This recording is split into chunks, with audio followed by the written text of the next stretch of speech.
video. Hi everyone. Hi, how are you?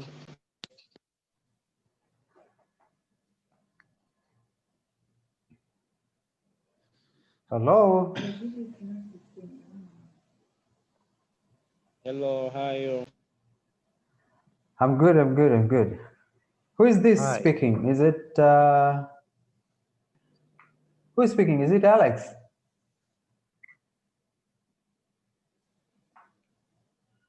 No, Steve.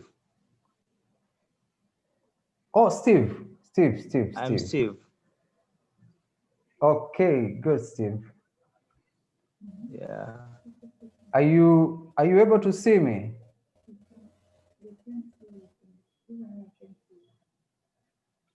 Steve, Yeah, I see you. I see you. you can see me? Okay, good. Yeah. Yes. Some people are saying that they can't see me, so I was wondering what is the issue here.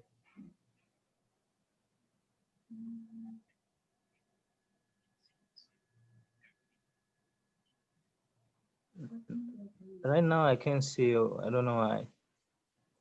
No, you can't.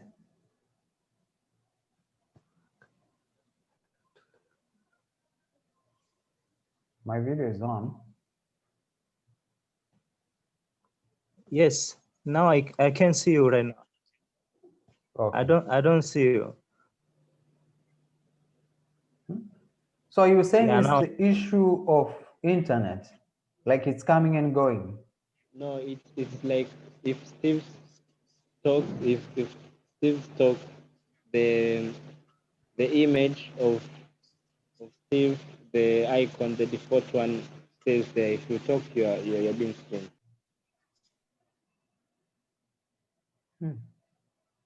Let me, or maybe I switch off and switch on again. Let me try that again. You're clearly seen. I can see you. I think he can see me.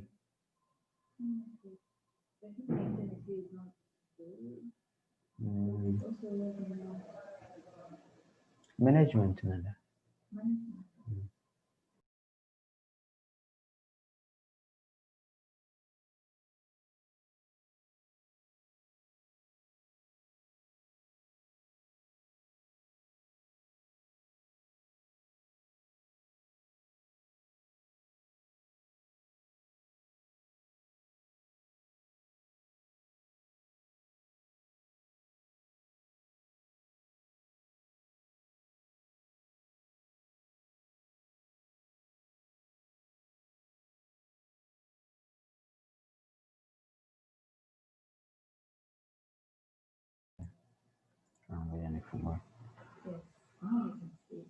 Okay, so let's start. I think we it's like 10 of us in here. I hope all of you are well and you're safe. Mafuriko hayajawachukua. Yeah, so today this week and for the next 4 weeks, we will be discussing about project management. And it's a very wide subject and very applicable because anything that you do is actually can be termed as a project. You can put it, whatever that you do, you can put it as a project. Whether it's an assignment that you're doing at school, you can say, this is my project. Whether you're doing maybe some project at your home, personal project, you can say this is a project. And basically, I mean, some of you apply some of the things that we are going to discuss, but maybe without knowing what exactly you are applying on doing whatever that you do. So let me, by the way, I want this class to be as engaging as possible. So please, whenever you have a question, please raise it up. Say, I mean, I don't know if you guys know how to raise your hand or switch off your mic and just stop me and then I will respond to your question, okay? Okay, so yeah, good.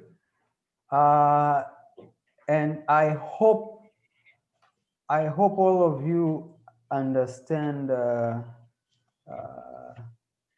Swahili and English. So just at some points I will be using Swahili so that to emphasize whatever that you guys, whatever that we'll be discussing here. And you also could ask questions, whatever, you can use whatever language that you feel comfortable, because at the end of the day, I want you guys to understand and not just to claim whatever that I'll be talking about here.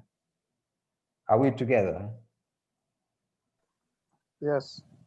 Good. So use whatever language that you feel comfortable using when you're asking questions or whatever, or when you want some elaboration on something, just tell me, how do I put that in Swahili? And then I'll try my best to explain that in Swahili, okay? So let's start with Steve. Let me ask you, what do you understand by project management? When you hear a term project management, what do you understand?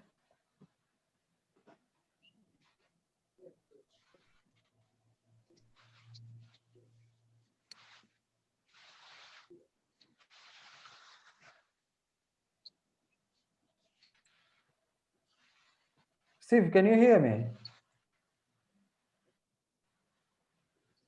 Yes, we can hear you. Yes, but I think the internet is a problem here, because sometimes Oh. I hear you, sometimes I don't hear. Oh, okay. Okay, just so tell me, what do you understand by project management?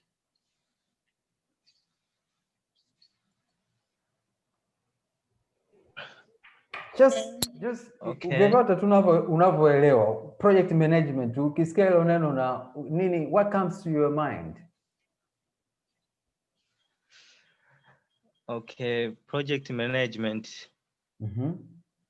What I can say is the process of arranging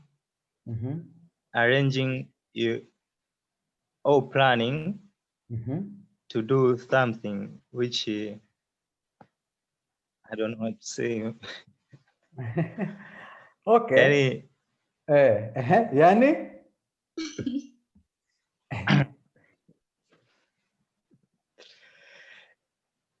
Okay, let me try. Oh. Good. Nani anaongea? Maybe I can explain another. Miracle, yes, Miracle. Hilo ndo jina lako au jina la kwenye internet?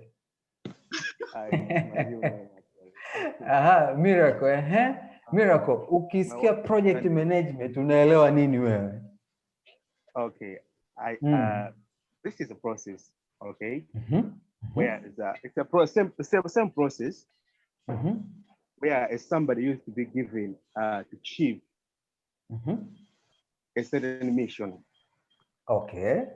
Apart from like maybe you're in a certain organization, you'll be given a certain project like yeah, that's it. Okay. Kwa maana yake unakuwa na mission fulani hivi, alafu unataka kuiachieve mission.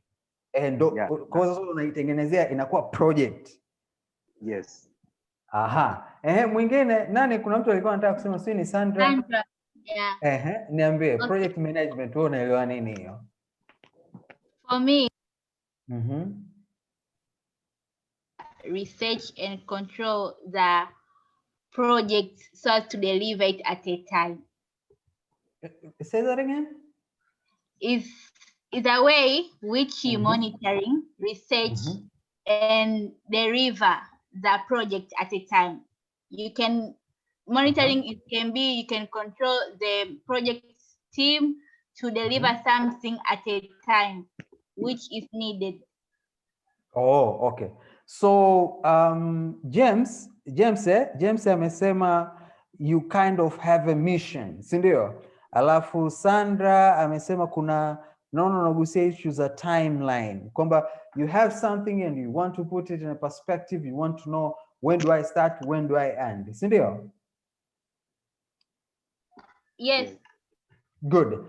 Mwingine tuko 10. So quickly, just talk to nani, unmute and then niambie, what do you understand by project management? Project management. My name is Blessing. Blessing. Project management. Firstly, the project involves users or stakeholders, whereby you build a project and manage it. So you should involve the management process. So project management is the use of tools, skills, knowledge, and methodologies in order to meet users' requirements in a required or proposed period of time. Perfect. Mzee, kama umegoogle hii nakutaria. Anyways, ume touch very key stuff kwenye, umetaja stakeholders, umetaja tools, umetaja knowledge, umetaja methodology. Perfect. Mwingine, what do you understand by project management? If I say project management, what do you understand? What comes to mind?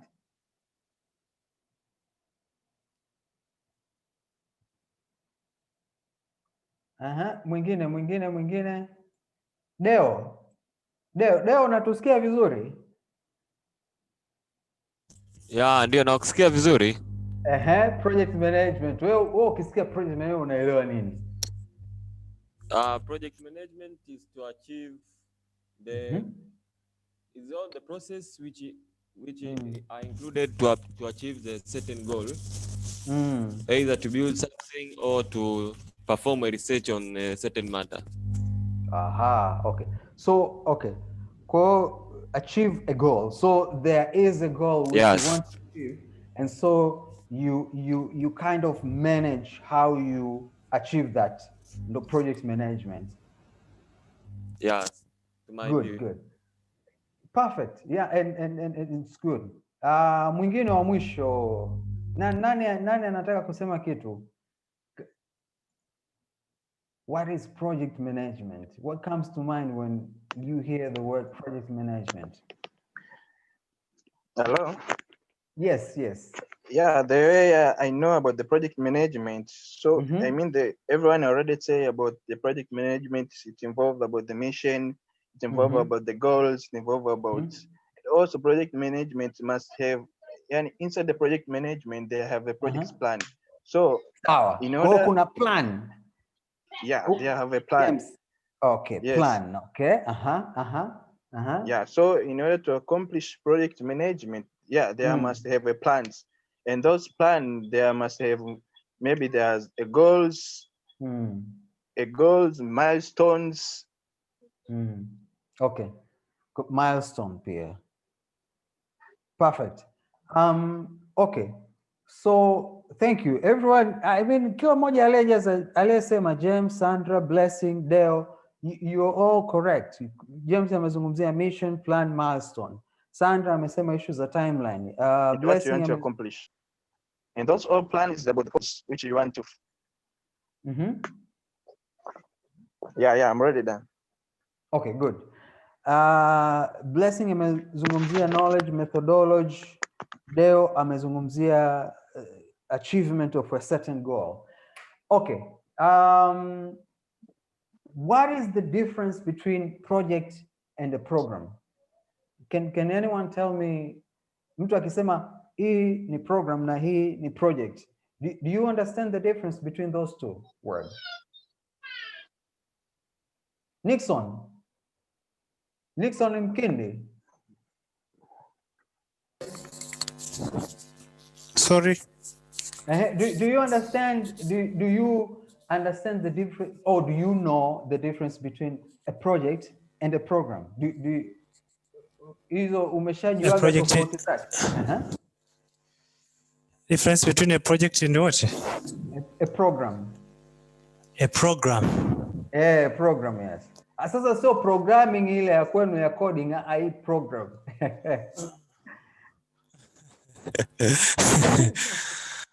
Okay. So lazima uwe correct, by the way. Just what you understand. Yeah, okay. A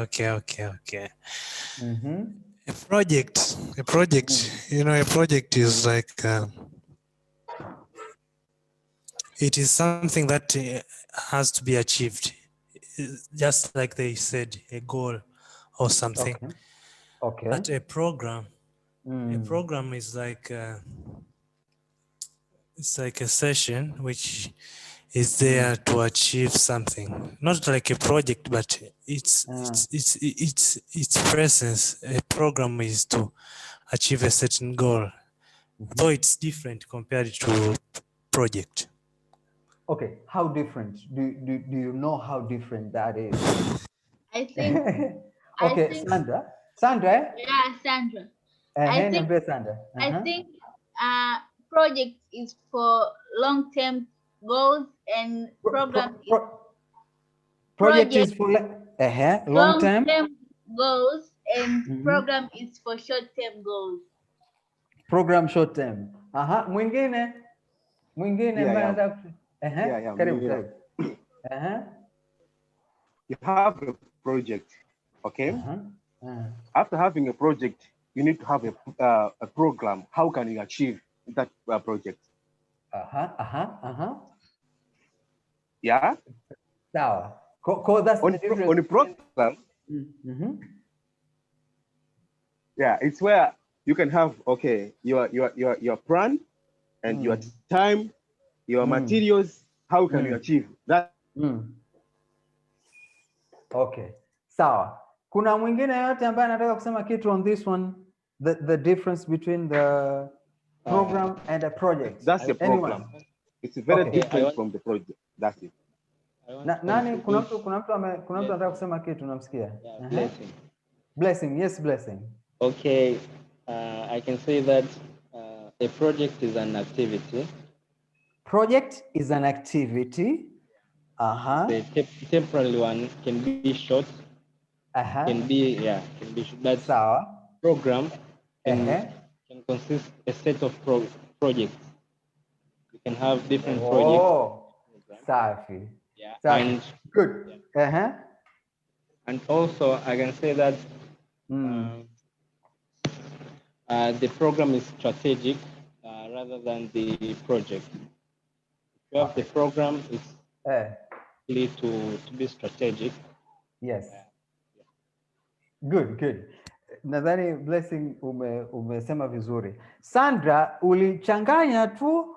The other one is the long term and the other one is the short term. Project is the short term. Kwa mfano, nikiwapa mfano, FIFA. Wangapi wanafahamu FIFA? I'm sure all of you mmeshasikia FIFA World Cup, si ndio? Ile ni program kwa sababu it's a long term, na kila baada ya miaka minne timu za mataifa tofauti zinakutana kwa ajili ya kucheza mpira, kwa ajili ya kushindania kile kikombe World Cup. Ile ni program. Project ni kama vile unaweza kusema let's say your bachelor's degree ambayo unaifanya. Maanake baada ya miaka minne inakuwa imeshaisha. That's a project. Kwa sababu ina time bound. Inaanza siku fulani, inaisha siku fulani. That's a project. Program ni ile ambayo inakuwa na, kama ulivyosema nani Blessing, kwamba inakuwa na series of projects huko ndani ambazo zina, kwa mfano World Cup, FIFA World Cup ya 2010 South Africa, ile ilikuwa ni project to South Africa, ila tu FIFA ilikuwa bado ni program kwa sababu wao hawaishii kwenye FIFA World Cup 2010 South Africa. Itaendelea tena, itaenda sijui last nani time ilikuwa ni wapi? Last time ilikuwa wapi by the way? Au ni mwangalia mpira? I think it was not Russia. Ilikuwa Russia? something like that. Yeah. Friends. Yeah, so that's the difference. Nadhani kila mtu ameelewa tofauti kati ya project na program. Program hiyo inakuwa ni yani inakuwa na time bound kwamba inaanza inaisha siku fulani. Program inakuwa na uendelevu fulani hivi ambayo inakuwa na mini projects huko ndani. Good. So hivi vitu vyote ambavyo nimevitaja hapa, we are going to discuss them. We are going to discuss about the timeline. Project kwa sababu inahitaji timeline. Project inahitaji stakeholders. Project inahitaji tools ambazo unaweza kuzitumia kwa ajili ya ku plan your whatever activities accordingly. Project pia inahitaji a certain knowledge ili uweze ku understand, okay, if I'm going to do this, what do I need in order to achieve what I want to achieve? Sawa, eh? Alafu issue the methodology.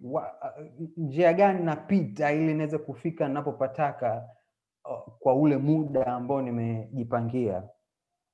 Of course na goals ambazo unazifikiria kuziachieve lazima ziwepo.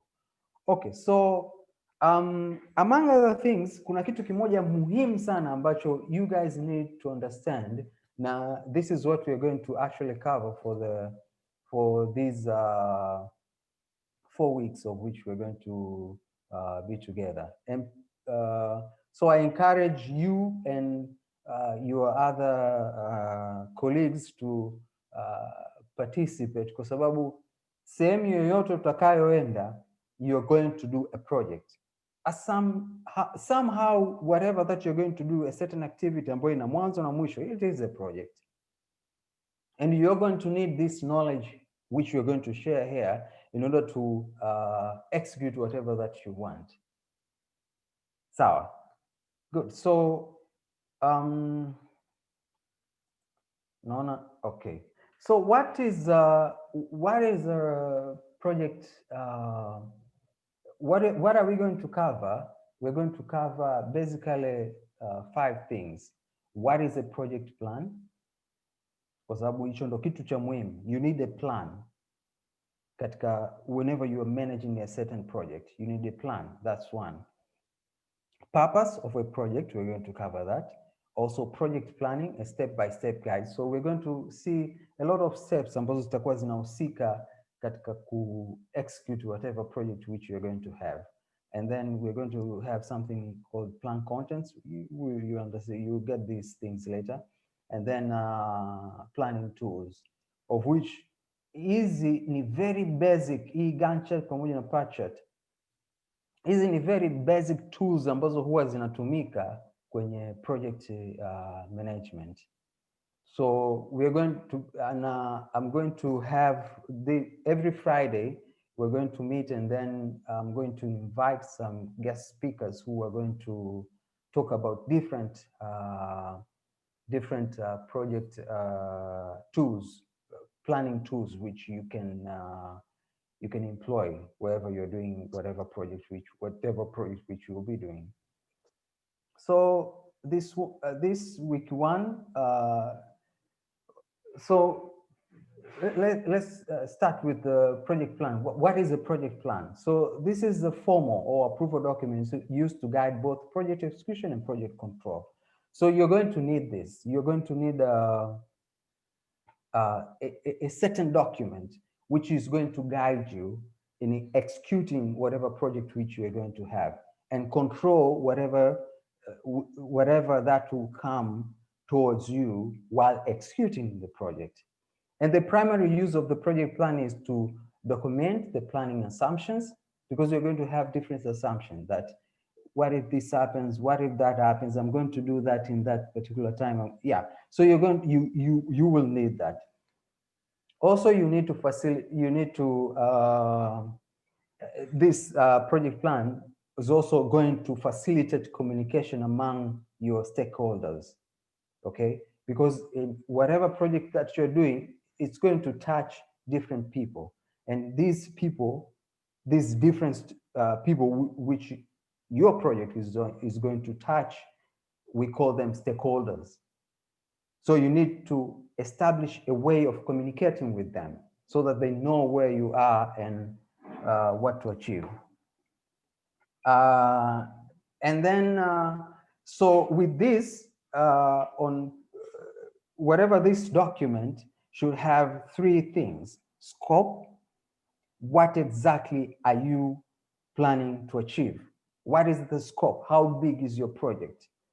Okay. Second is cost. Whatever project which you're going to do, you're going to spend something. So what is the cost? Okay. And then the last thing on the project, in a nutshell, is the schedule. What am I going to do when? And this plan makes sure that it is approved by the stakeholders. That is very important. Whoever you're working with, make sure that they know what you're going to do, when you're going to do, what is it that you're going to produce, and the timeline. So make sure this is communicated and approved by the stakeholders. So the objectives of the project plan is to define the approach to be used by the project team, that is one, and two, to deliver the intended project management scope of the project. At minimum, a project plan should be able to answer these a few questions here. Why, what, who, and when. On why, you have to establish the value proposition. Okay, what is your project going to, what is the value proposition? Why should we sponsor it? So that is the why. You have to establish that while you are planning for your project. Second is what? What is the work that will be performed on the project? What are the major products or deliverables? Third is who. Who will be involved and what will be their responsibility within those projects? How will they be organized? You have also to make sure you have that in your planning on whatever project that you're going to do. When is the timeline? When are you going to have different milestones? I think someone mentioned, I think it was, who talked about milestone? I think it was James. You mentioned about milestones. So you need to have those milestones. Like, if I achieve this, then you need to know when you're achieving what. Okay? Why are you doing the project? What is it exactly that you are going to do? Who is going to be involved in your project, and when are you going to deliver what? Up to this point, is there anyone with question? Any question? Tuko pamoja? Yeah, we're together. Yes. Good. Perfect, perfect, perfect. Okay, so now shida kubwa inakujaga kwenye project. When you have a project, we normally tend to just want to jump into that project instead of starting planning on the project. And na hapa ndipo watu wengi wanapofeli. Whenever you get a project, you just want to start instead of thinking, what am I going to do? Now go back here. Why, first of all, am I doing this? What exactly am I doing? Who am I going to involve in this project? And when will I involve those people? And when will I deliver something? Okay? So all these things need to be considered before actually starting the project. Always, always, whenever you have a project, whether it's small or big or whatever, make sure you sit down and plan. Sawa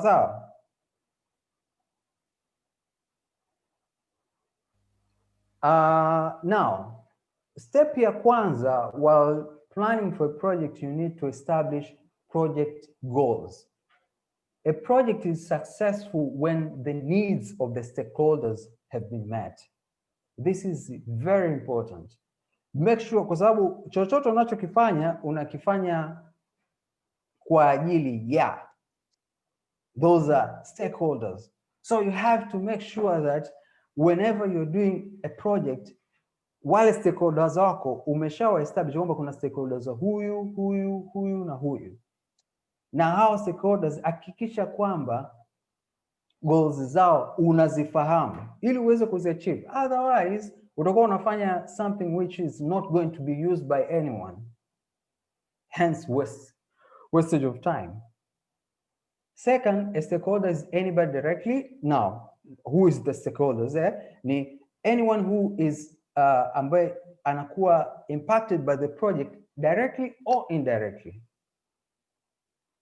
Kwa mfano, let's say unafanya kitu ambacho kina involve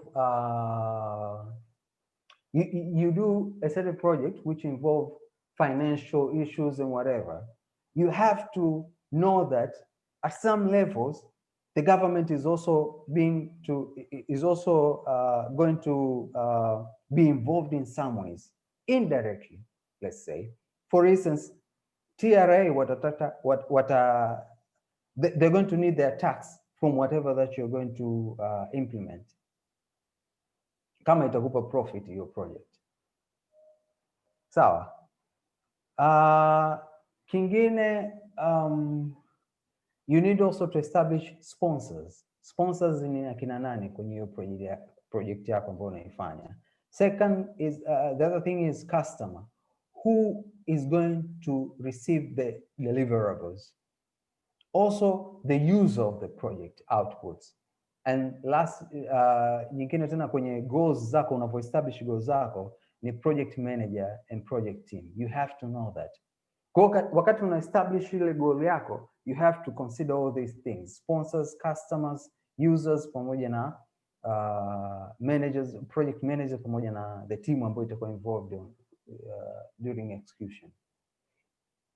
The other thing is identify their needs through interviews. Now, ukisha establish your stakeholders, kwamba nina stakeholder huyu, nina huyu, nina huyu, nina huyu, you have to find a way to interview them so that you know their expectation. Take time during the interview to draw out the true needs that create real benefits. Sometimes watu wanaweza wakawa na wishes zao ambazo they really not deliver the benefits ambazo zitaenda value on your project. So you have to interview them na kuestablish hivyo vitu, uvieke kwenye karatasi, and then uanze project before going anywhere. Also, stakeholders will talk about needs that aren't, now this is what I was just saying, stakeholders will talk about needs that aren't relevant and don't deliver benefits. This can be recorded and set as a low priority. So when you are interviewing your stakeholders, make sure kwamba una set priority level. Kwamba hii need sasa hivi kweli inahitajika. Hii hapa high priority. Hii hapa very, very high priority. So you have to also gauge the needs ambazo stakeholders watakuwa wanakupa as you're planning out for your project. From prioritized list, create a set of goals that can be easily measured. A technique that for doing this is review them against the SMART principle. Now, tutazungumzia SMART principle just now. Nadhani nakumbuka, I don't know, some of you maybe have seen this. SMART: specific, measurable, attainable, realistic, time-bound.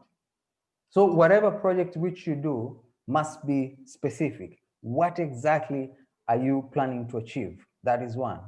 Can you measure deliverables? You have to make sure that you have this on your planning. Can you measure the outcome? Attainable. Can you achieve it? Kwa sababu unaweza kuwa na project ambayo sio attainable. Is it realistic? Is it time bound? Kwamba ina muda kwamba inaanza siku fulani inaisha siku fulani. All these things have to be put into consideration while doing the the planning of your project.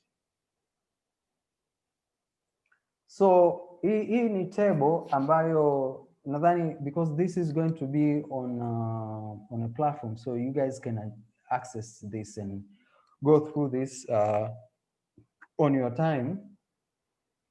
Now, what you need to do katika zile unapoenda kutengeneza zile, unapofanya interview, unaangalia, unaziprioritize, unaweka score 1 to 5, sawa?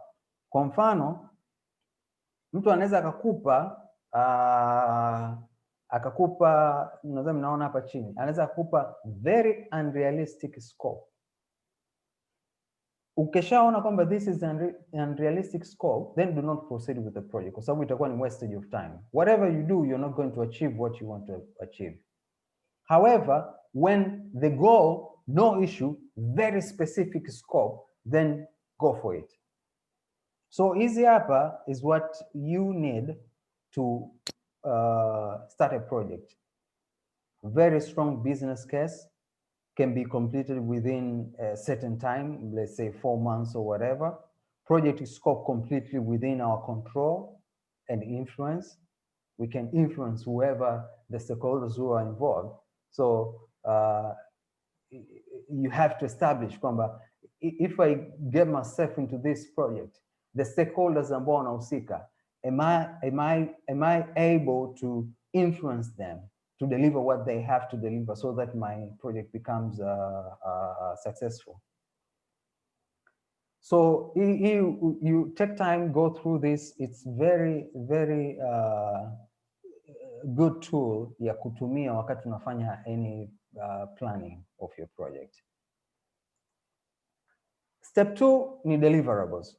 Using the goals you have defined in step 1, create a list of things the project needs to deliver in order to meet those goals. So you need deliverables. What is happening when? Specify when and how each item must be delivered. Add the deliverables to the project plan with an estimated delivery date. So you have to have these in order to make your project successful. The other thing is schedule, project schedule. You need to know what you are doing when. Create a list of tasks that need to be carried out for each deliverable items. In step 2, for each task, identify the following: the amount and effort, hours or days required to complete the task. Second, the resource, who will carry out the task and when. At this point in the planning, you could choose to use different tools for project planning, online and offline. Now, as I mentioned earlier, that there will be guest speakers who are going to talk in detail regarding the online and offline tools which you can use while planning your project. Input all of the deliverable task duration and the resources ambazo zitakuwa involved kwenye project yako.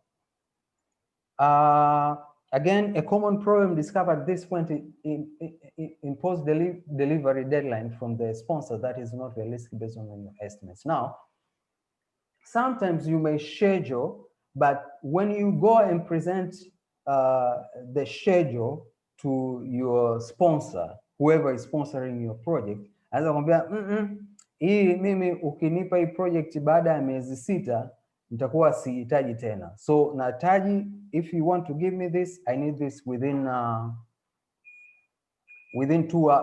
maybe 2 months. So you have to keep that in mind kwamba utakapotengeneza schedule yako, make sure kwamba utakapoenda kuipresent to the stakeholders, make sure kwamba ina realistic time na uko tayari ku make sure kwamba una defend the time ambayo umeiweka to your sponsor.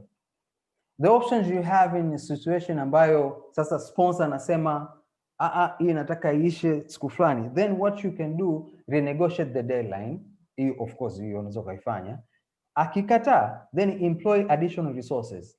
Manake ukiweka resources nyingine, manake uta increase the cost. if you increase the cost, manake sasa sponsor inabidi awe tayari to bear that cost ambayo itakuwa involved with you adjusting the project to meet the schedule ambayo anaitaka yeye. Kingine, reduce the scope of the project, less deliverables manake kama nilikuwa nikupe vitu 10 then nitakupa 5 ili inaweze kumeet hiyo time bound ambayo umeniwekea. Communication, now this is step ya 4 ni issues now this we have several supporting plans kwenye ambazo ziko kwenye hii step ya 4 ni issue ya communication plan. You have to make sure that you plan out how you communicate. Create a document showing who needs to be kept informed about the project, hilo la kwanza. How they will receive the information, whether through email or through phones or through whatever communication ambayo utakuwa nayo. The most common mechanism is weekly or monthly progress report describing how the project is performing, milestone achieved, and work planned for the next phase. Nadhani hapo tumeelewana. Planning, step nyingine kwenye supporting plan, kitu cha consider ni human resources. Identify the name, individuals, by name, organization with the leading role in the project. Who is going to do what? For each describe the roles, kwamba namweka Sandra atafanya kitu 1 2 3 4 5 kwa siku fulani na atadeliver each hapa. James atafanya 1 2 3 4 5 na atadeliver each hapa. And then next describe the number and type of people needed to carry out the project. So inabidi uwe nao hao wote, inabidi uwe nao kwenye plan yako. For each resource detail the state the following: dates ambazo watafanya whatever watakachokifanya, estimate duration ambazo watazifanya, the method you will use for obtaining them. Pia manake you need to unaanza project manake unaweza usiwe nao hao watu on your hands, so you have to look for them. So you also have to establish, kuna mtu alizungumza nadhani Blessing alizungumza issue ya methodology. So you have to establish a methodology of which you're going to get whoever that you're going to work with on your project. Nyingine supporting plan ni risk management plan. This is very important. It is important to identify as many risks to your project as possible and be prepared if something bad happens. Common project risks zinaweza zikawa time and cost estimates too optimistic. Kwamba unakuwa na project ila time ulioiweka na cost ulioiweka umekuwa too optimistic. Kwa unaweza ukafanya ila ukafika mahali ukajikuta hela inaisha au time inaisha ila bado kuna vitu vinatakiwa kufanyika. Second, customer review and feedback cycle too slow. Unafanya kitu unatuma kwa customer ambaye anatakiwa kutumia hiyo whatever that you're doing, and then kukurudishia majibu anachukua muda mrefu. Kwa hiyo ni risk nyingine ambayo you have to consider while planning for your project. Kwamba feedback time ni muda kiasi gani. You have to establish that. Now you have to communicate that to the stakeholders. Zile wajue kabisa kwamba bana hii project umenipa miezi 2. Ila kama wewe hapo feedback yako nita expect within maybe 2 weeks. Ukifanya 3 weeks nikapata hiyo, maana na muda utaongezeka wa mimi kudeliver whatever that I have to deliver. Kingine ni unclear roles and responsibilities. So you have to know James, Sandra, Blessing, Deo, Nixon, wote hao you have to know kwamba nani anafanya nini na responsibility yake, anatakiwa kudeliver nini. Sawa? Stakeholders' input is not sought or the needs are not properly understood. So sometimes unaweza kujiengage into a project ambayo you don't really understand delivery ni kitu gani. So you have to make sure that whatever that is being stakeholders anachokihitaji properly understood and properly executed. Stakeholders changing requirements of the project has started. So sometimes unaweza kuanza kufanya project and then unafika mahali unakuta stakeholders anakuja hapo anakuambia ila hii kwa nini usibadilishe ikawa hivi, and then unafanya unakuja hii kwa nini usigeuze hivi? So unajikuta unachukua muda mrefu kumaliza project ambayo umeiplan labda kuimaliza labda within a week, unaifanya labda 4 weeks just because of that, kwa sababu ya kubadilisha requirements. Stakeholders adding new requirements after the project has started. So saa nyingine unaweza kufanya project alafu labda huyo customer wako ambaye unaenda kudeliver hiyo project to them, anakuja anarudi anakwambia anaenda huko mtaani anakutana na kitu kizuri zaidi, anakwambia kwa nini usiongeze kitu fulani? Let's say it's a feature, labda unatengeneza maybe a mobile application or whatever. Anaenda huko mtaani anakutana na feature fulani, anasema ile kwenye ile app yangu, hebu ongeza feature hii, wakati in the beginning, wakati mna establish scope haikuwepo. Kwa those are the risk ambazo inabidi utafute namna jinsi ya kuzimanage. Poor communication resulting in misunderstandings, quality problems and network. Kingine ni lack of resources, lack of resource commitment. Kwa unaweza ukawa na project nzuri, kila kitu kiko poa, lakini resources ambazo unazitumia hawako well committed to whatever that you want to deliver. Nadhani you guys najua mnafanyaga nini zinaitwaje zile kunakuwa na team project ambazo mnafanya watu wengi. Utoto saa nyingine kama kuna mmoja anafanya sana afu wengine wote hawaeleweki. Sasa this is the lack of resource commitment. So you have to put that as a risk na kuangalia namna gani sisi unaweza kumitigate these risks ambazo nimestaja hapa. And then kwenye also risk, now issue of mitigation. Risk can be tracked using a simple risk log. Now this is how you handle the risk. Add each risk you have identified to your risk log, hilo la kwanza. Write down what you will do in the event it occurs.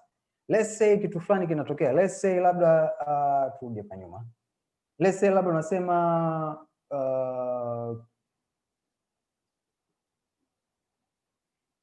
unexpected budget cuts. Let's say kwa mfano kama sasa hivi the beginning of the year mwaka ulikuwa unaenda vizuri tu, alafu ghafla corona ikaja. Maana yake kuna baadhi ya vitu vinashindwa kufanyika, budgets zinakuwa cut. How do you handle that? If that happens, then what do you do? Hizo ndo mitigation the risk. So you identify them and then you write down what you will do in the event it occurs and then what you will do to prevent it from occurring. Review your risk log on a regular basis. So each and every day, make sure that you review log yako na kuangalia nini kinaweza katokea, au kama unaona kuna dalili za chenye kutokea, then you find a way to mitigate. Adding new risks as they occur during the life of the project. Alafu remember, when risks are ignored, they don't go away. Kwa kuna shida nyingine, watu wengi sana wanasema, unajua ile yani you ignore intentionally thinking kwamba hakitatokea. That is actually very risky, I would say. Very risky doing that if you want to execute a project vizuri. Make sure kwamba unazi identify zote na kutafuta namna jinsi tutakavyo mitigate in the kama zitatokea. And then that's it. So kuna hii assignment hapa, mtakwenda this video. I want you guys to go and watch it and then come up with your questions. Sawa? In your time, nadhani between leo mpaka, nadhani kwenye schedule kule mkiangalia mtaona lini unatakiwa kufanya hii assignment na nipate feedback zenu za hii video. Now, what have we started today? Sorry, namba niulize. Yes, karibu. Yaani umesema hiyo link, natamani nijue hiyo link na assignment, yani where to perform. Ni video ya kuangalia. It's a video ya kuangalia of which you're going to familiarize yourself with what is project management and all that. So just watch it and then if you have any question, you have any comment, you have any feedback, nini umeelewa, nini hujaelewa, chochote, you can just ask. Sawa? Okay, sawa. Yeah. So each one of you, please make sure you watch it na make sure you send me feedback. Any feedback. Chochote tu ambacho umekiona kwenye hii video. Okay, so tulichokikava leo, just nataka tuondoke na hivi vitu cha kwanza. Karibu. Feedback kwa njia gani? Kama tukiangalia feedback kwa njia gani? Au mpaka tukutane tena Ijumaa? No, kule kwenye nani? Kule kwenye platform kuna sehemu ya ku respond to this assignment. So you put your feedback there.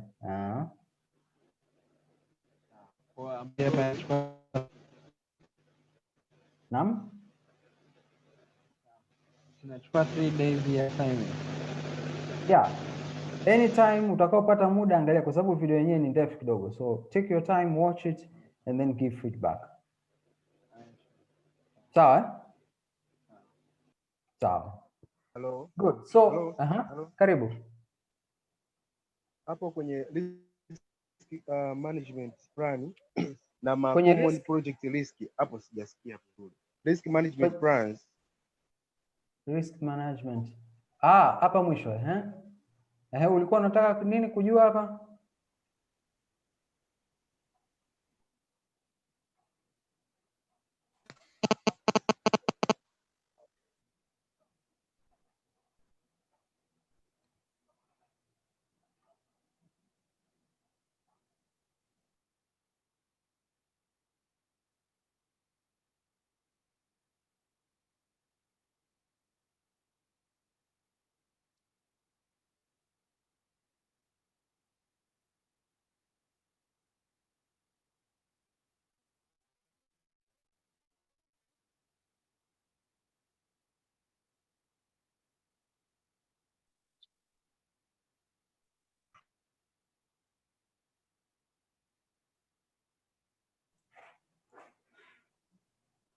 Hello?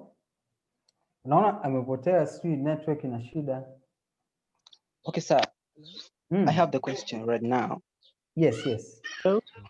Okay. Rafael, correct? Yeah. I have a question. Karibu, Rafael. Hello, can you hear me? Yes, tunakusikia, umekata umerudi. Karibu.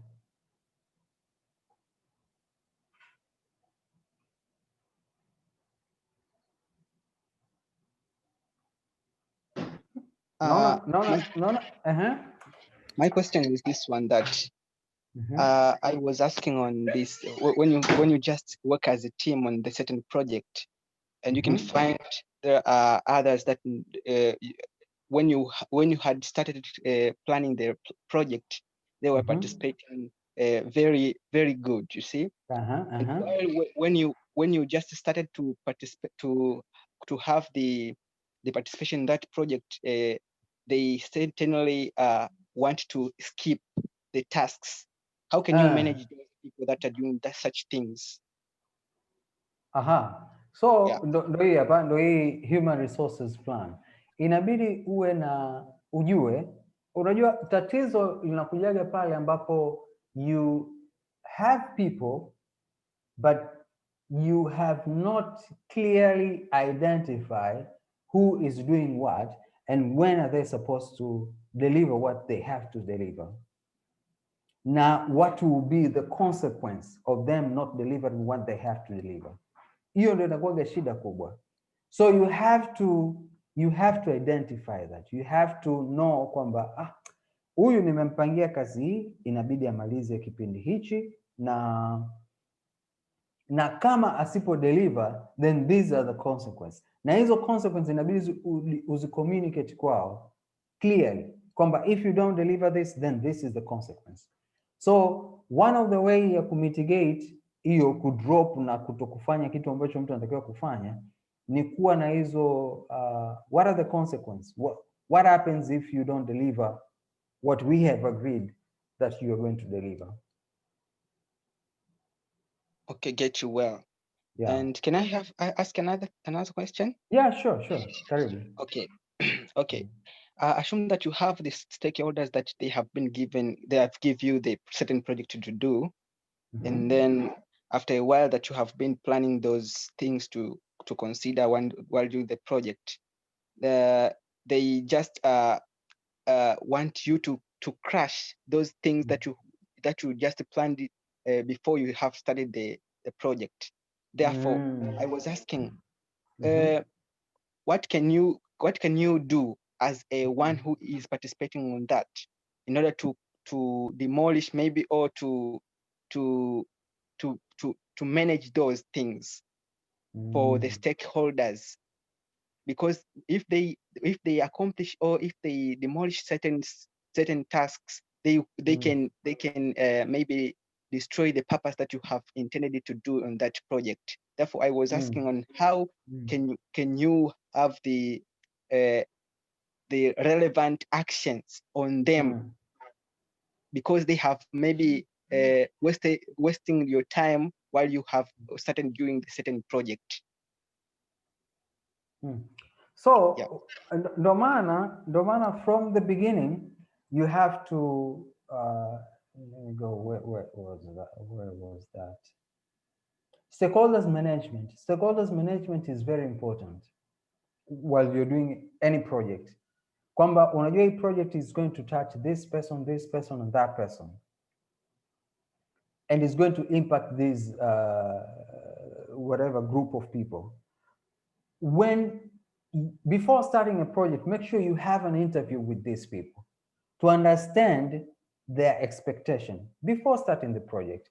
And then what you do is put them kwenye table kama hii ambayo you put them in una score hizo expectations zao beforehand, afu unaziscore namna hii.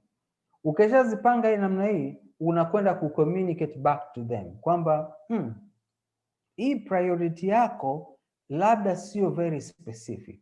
I mean, whatever that you're suggesting, not measurable, not achievable, sio relevant to whatever that we want to achieve, alafu sio time bound. So hicho inabidi ukiestablish before. Ndo maana ya kufanya hii step ni muhimu sana, kuhakikisha kwamba whatever that you are before starting you have established whatever that you're doing kwamba is very specific, you can measure the outcome, you know kwamba it is achievable kwa sababu ya resources mlizonazo, ni relevant to whatever that you are doing, na pia ni time bound. Kwa ukiona unafika mahali unakutana na shida ambayo inakuwa yani, let me put it this way kwamba if you communicate this well beforehand, then kila stakeholders kwenye project yako atakuwa mindful of what you're doing and what you want to achieve. So nimejibu swali lako, Rafael. Yeah, thank you so much. I have understood. Yeah. Mwingine kama kuna swali before we wind up.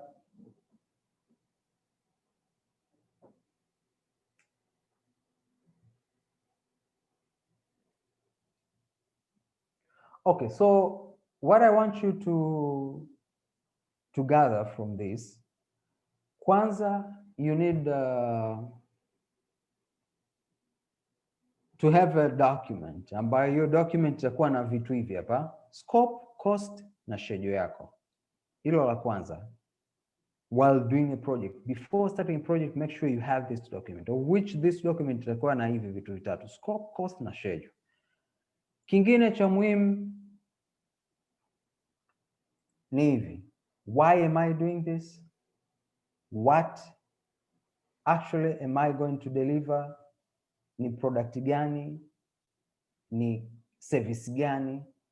Who am I going to involve? When am I going to involve? Sawa. Kwa la kwanza tumesema to have a document ambayo ina hivi vitu: scope, cost, schedule, and then hiyo scope, schedule nini itakuwa na hivi vitu: why, what, who, when. Kingine you need hizo sasa step, kufollow hizi step ili uweze kuachieve hiyo project unayotaka. Na to achieve this ndo you need, ya kwanza you need to establish the goal. What is the goal? Ya pili ambao goal sasa ndo ina include hizi ambazo tumetoka kuzungumza hapa sasa hivi, ambao they need to be specific, measurable, achievable, relevant, time bound. And then what are the deliverables? You need to, hiyo ndo step namba 2.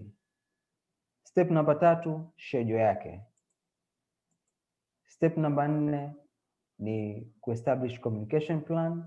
How are you going to communicate with your stakeholders? Ni nani utamuinvolve, human resources plan, na kitu kingine ni risk management plan. So if you follow these, hakuna project itakao kushinda. Goal la kwanza, specific, measurable, achievable, relevant, time bound. Deliverables ambazo utadeliver, schedule, alafu kwenye support plan na communication plan na human resources plan, na cha tatu ni risk management plan. I hope tumeelewana. Haya, Yes. nakaribisha kama kuna mtu ana any other concern, questions or feedback or chochote, karibu.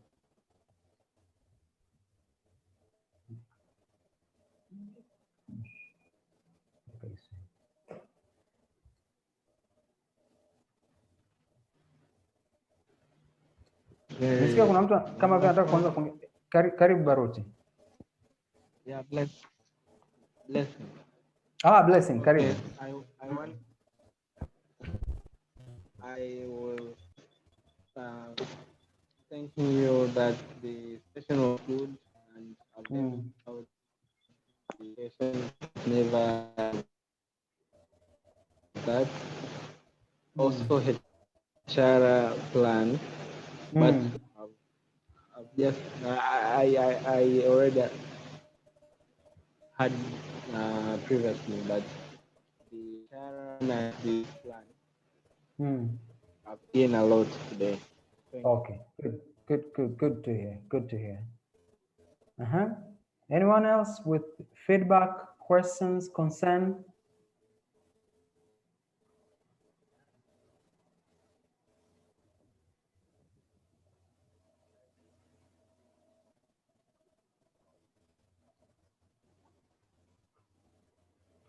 Kama hatuna basi, please again nenda kwenye sehemu ya assignment kule kwenye platform.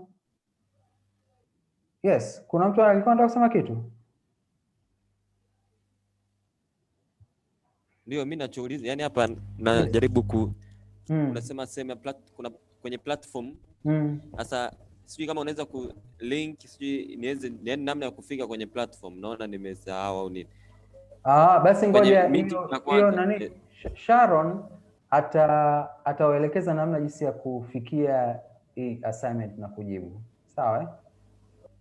Na kwenye chat kuna swali nauliza kwenye chat. Kwenye chat nasemaje swali? Ngoja. Chat. What program can you use to do project planning from Abdul? What program? Program as in, unamaanisha nini ukimesema program? As in kama software?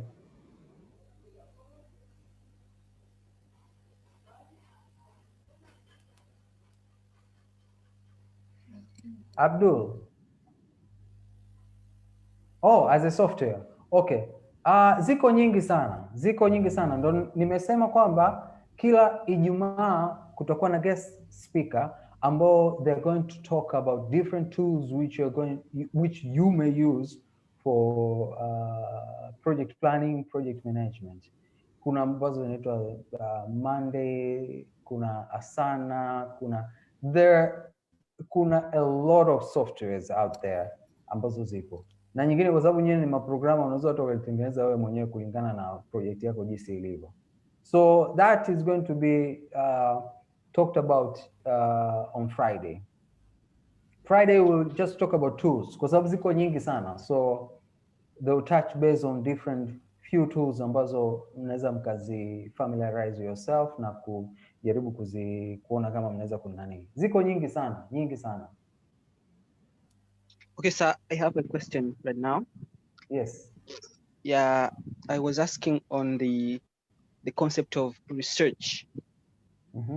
We know that before doing any project or anything or establish any maybe mobile application or anything, you have to conduct the research on the certain project that you have to do. Therefore, in which part of your of this presentation does the research is inserted into or is related into? Aya, ukirudi hapa ngoja nikuonyeshe. Hapa kwenye task you have defined goals whatever. Hii hapa kwenye project goals. Hapa ndipo ambapo inabidi ufanye research. In order to establish the goals, you have to know what you want. What do you want to achieve? Ndio hapa inasema kwamba identify their needs through interviews. Sasa hii ndio research yenyewe. You interview different people to know what they want to achieve. Our stakeholders wako to make sure kwamba you get whatever that they want to achieve or wana expect nini. So this is the part which you do the research. Sawa? Okay, get you. Kuna mtu mwingine hapa ameuliza how can I know the cost of the project if it is my first project?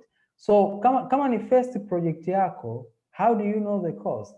Manake ukifuata hizi step you will know the cost, kwa sababu first of all turudi hapa, why kwanza unafanya hiyo, what is it, nini unachotaka kudeliver. Sasa nini unachotaka kudeliver, maanake kuna steps inabidi uzifuate. Who are you going to involve and when? Kwa hivi vyote hivi vitakupa cost ambayo itakuwa involved within your project. Na ukiangalia ukisha establish the goal, ukisha establish hii hapa, ukawa specific on your goal, ukaweza kuimeasure your goal, ukaweza kujua if this is achievable or not. Maana hizi zote zitakupa indication ya cost ambayo itakuwa involved within your project. Ukiweza kujua the deliverable, what you need to deliver, maana itakupa cost. Unataka kudeliver excavator, unataka kudeliver Suzuki Carry. So that is going to give you a schedule. Pia itakupa cost kwa sababu muda ni hela, so you would know kwamba the more I spend on this project, maybe nitahitaji umeme, nitahitaji hichi, nitahitaji laptop, internet. So all these, they're going to give you an indication of a cost. Easy human resources, who are you going to involve? Itakupa cost kwamba if I involve mtu mwenye expertise hii, then atanichaji kiasi gani. That is going to give you communication peer. It's going to give you an indication of a cost. Kwamba, how am I going to communicate with these people? Is it through phone calls or is it through email? So hizo zote zitakupa indication ya cost. Kwamba nikipiga simu kwa watu 100, how much is that going to cost me? Okay?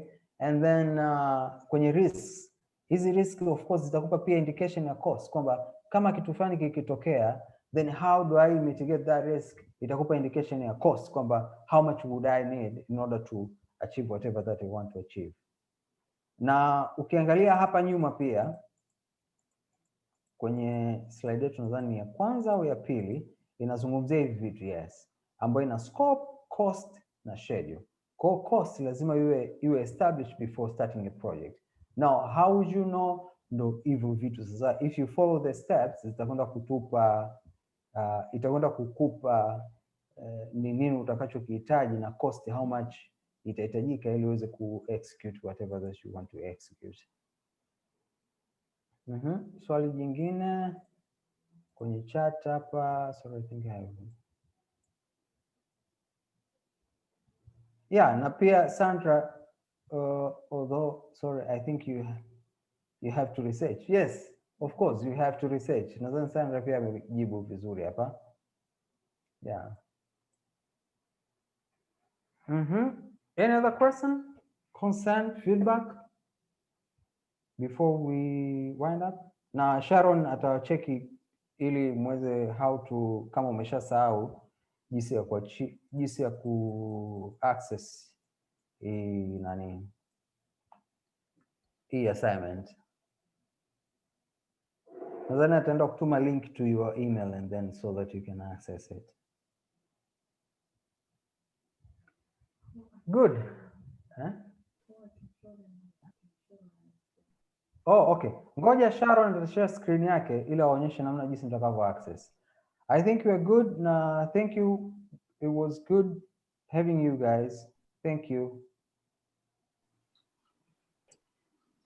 Hello everyone. So I'm going to share my screen to just simply show you how you can access the assignment.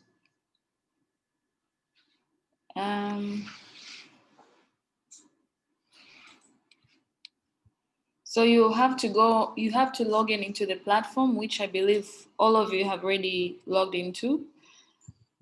This is the session which has been happening right now. And then just below it, there is introduction to project planning. You click that, and then there will come an assignment. There you'll see the link to the assignment. From my side, I'm viewing it as an admin, but for you, you'll be able to see the link there that will take you to the assignment that you're supposed to do. So it's just below this introduction to project planning session. So under session 1, today was session 1. So for session 2, session 3, like that, the links are found there. You have to make sure you log into the platform, register, and then there you find all the materials, all the assignments as well. I hope that is clear. Any questions?